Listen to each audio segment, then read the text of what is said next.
से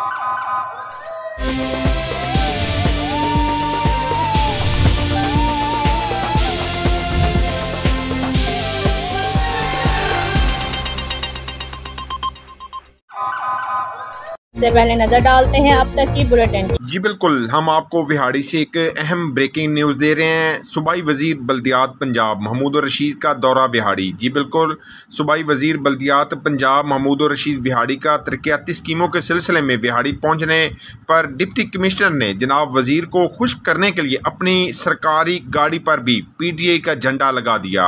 जी बिल्कुल, तमाम विजिट के दौरान PTI का झंडा सरकारी गाड़ी पर लगा रहा। शहरियों ने सरकारी गाड़ी पर मखसूस पार्टी का झंडा लगाने पर शदीद गम और गुस्से का इजहार किया है और डिप्टी कमिश्नर विहाड़ी सफदर हुसैन विरक के खिलाफ कानूनी कार्रवाई का मुतालबा किया है।